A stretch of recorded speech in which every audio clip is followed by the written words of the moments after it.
tal amigos? Bienvenidos a mi canal. Por acá les saluda Helen Rojas y si son amantes como yo de este tipo de contenido de investigación criminal, los invito a que se suscriban, compartan el video para que llegue a todos los rincones y activen la campanita de notificaciones para que les avise cuando suba un nuevo video.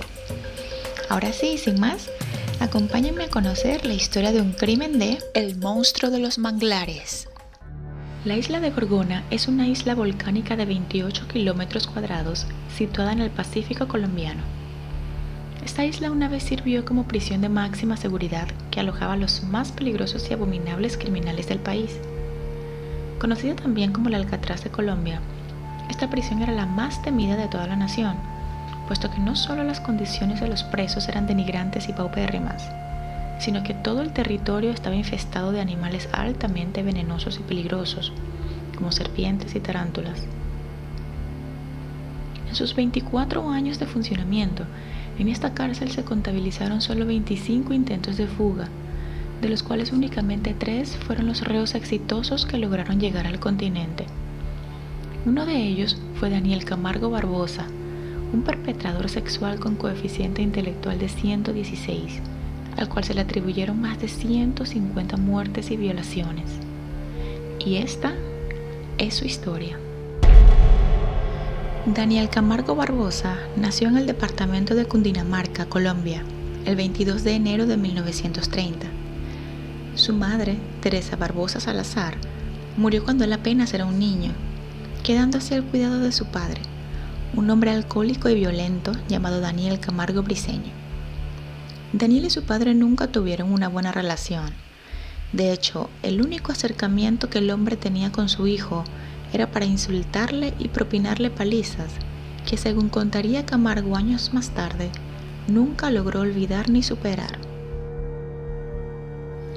Una vez su padre logró unir su vida a la de otra mujer, el pequeño Daniel pensó que su situación cambiaría, pero lamentablemente no fue así, puesto que la mujer que pasaría a ser su madrastra tenía problemas de infertilidad y una muy grave situación emocional, producto de la dificultad que enfrentaba para quedar embarazada.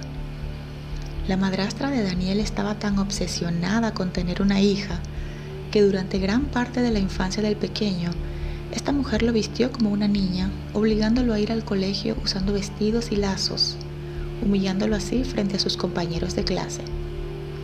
Pese a esto, Daniel se destacó por ser un gran estudiante en el colegio.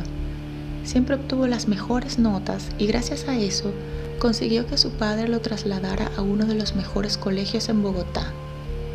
Sin embargo, tiempo después, su deseo de seguir estudiando se vio obstaculizado cuando al graduarse de la escuela se vio obligado a trabajar para ayudar económicamente a su familia.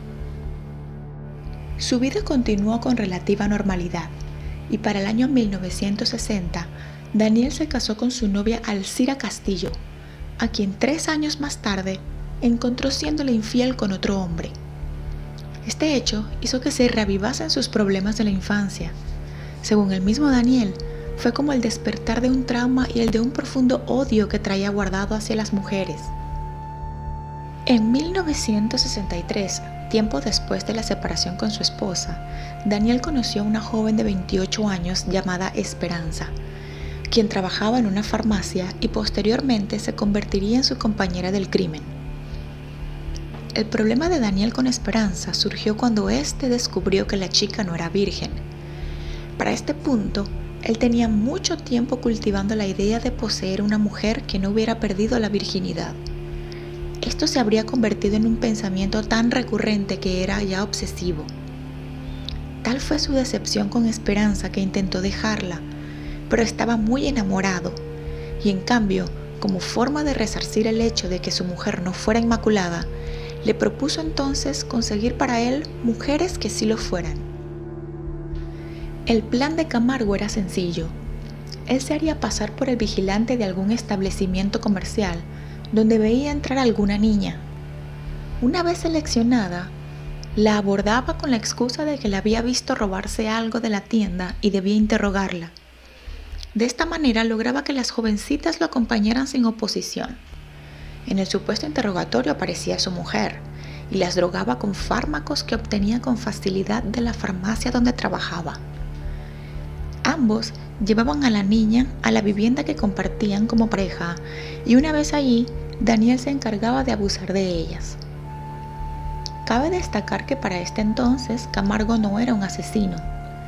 5 niñas en total pudieron engañar y profanar, pero la última, la quinta niña de apenas 9 años, pudo darse cuenta de lo que había pasado y de lo que estas personas le habían hecho, acusando así a la pareja con las autoridades. Fue ahí donde empezó la ficha criminal de Camargo. En Colombia registra una primera condena por violencia carnal el 10 de abril de 1964, y él y Esperanza fueron enviados a prisión por separado. Inicialmente el individuo fue condenado a 3 años de prisión, pues la situación legal y penal en Colombia no estaba del todo estructurada, y los delitos por abusos sexuales en muchas ocasiones se consideraban incluso excarcelables. Al salir de prisión juró que nadie lo volvería a delatar, aunque para este propósito tuviera que asesinar. Fue así como en el transcurso de los años 1969 a 1974 se dieron los sucesos más escalofriantes que hubiera conocido la vereda de El Charquito, en el municipio de Cundinamarca, Colombia. Los cuerpos de niñas y adolescentes no mayores de 14 años aparecían sin vida y con claros signos de abuso y estrangulamiento. Una a una iban desapareciendo de las calles estas pequeñas, y cuando no estaban flotando en los manglares o a la salida del Salto de Tequendamas, se les encontraba muertas en las carreteras aledañas. Fueron alrededor de 70 cuerpos los que se le atribuyeron al sádico del Charquito, nombre con el que se le conocería por el resto de su vida. En este entonces, Camargo trabajaba como vendedor de televisores que ofrecía casa por casa. Y en una ocasión, mientras pasaba frente a una escuela, vio a una jovencita cuyo aspecto le volvió loco. Según diría él más tarde, esta niña le enamoró. Decidido a hacer la suya, la llevó con engaños a una zona poco transitada en donde le arrebató la virginidad sin tener piedad de sus lágrimas. Y no contento con eso, la estranguló para evitar ser delatado y luego, sin enterrarla, la dejó junto a las pantallas de televisión que llevaba. El error de abandonar las pantallas le costaría caro, ya que cuando al día siguiente, el 3 de mayo de 1974, regresó para recuperarlas y a enterrar el cadáver, un agente de la policía, sospechando de su comportamiento, decidió seguirle e interrogarle, descubriendo finalmente el lugar donde había abandonado el cadáver de la niña. Gracias a la acción policial, Camargo fue detenido en Barranquilla ese día. Esta vez, la justicia colombiana no sería suave con él. El castigo debía ser ejemplar y se le condenó a permanecer 25 años en la prisión de la isla Gorgona, de la cual hasta esa fecha ningún criminal había conseguido escapar. 10 años estuvo preso Camargo en Isla Gorgona. 10 años en los que estuvo leyendo autores del calibre de Friedrich Nietzsche, Freud o Dostoyevsky. 10 años en los que también leyó libros de navegación y estudió con detalle las variaciones de las corrientes en torno a la isla. En este tiempo, Camargo logró perfilarse como un hombre culto, evidentemente muy inteligente, letrado y con una gran habilidad para la comunicación y la persuasión, dignas de un profesor graduado de la universidad. Esa prisión aislada e inhóspita apenas tenía vigilancia, y a los presos se les concedían pequeñas caminatas y hasta baños de playa una vez por semana.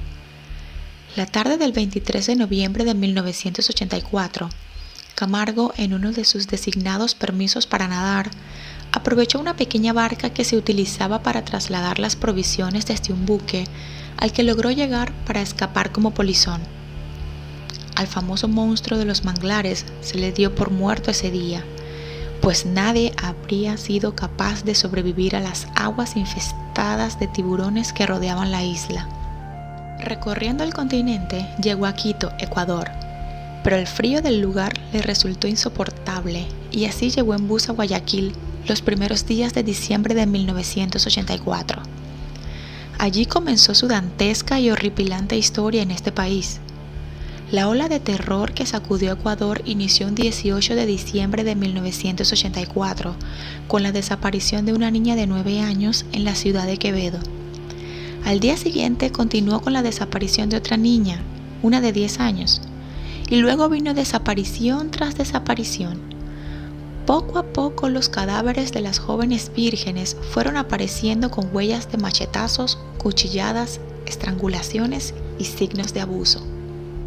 Un 26 de febrero de 1986, minutos después de violar y asesinar a Elizabeth Telpes, de 9 años de edad, una patrulla de la Interpol lo vio mostrando un comportamiento sospechoso a la altura de la Avenida de los Granados, una calle de Quito. Cuando los dos policías se bajaron para examinar al sospechoso, lo que hallaron los dejó perplejos. Allí, en la bolsa de pertenencias de Camargo, estaban las ropas ensangrentadas de quien evidentemente había sido una pequeña e inocente niña. Inmediatamente lo detuvieron. No sería complicado condenar a Camargo, ya que él mismo se declaró culpable sin cómplices un 31 de mayo de 1986, admitiendo 71 asesinatos y violaciones y mostrando con espantosa frialdad a la policía los sitios en los que dejó los cadáveres de sus víctimas. Camargo sería condenado a 16 años en la cárcel, siendo la pena máxima jamás dada a algún criminal en Ecuador. Sin embargo, no lograría cumplir la condena en su totalidad, ya que el 13 de noviembre de 1994 sería asesinado por un recluso llamado Luis Masache Narváez, de 29 años, quien se dice era familiar de una de las víctimas del monstruo de los manglares.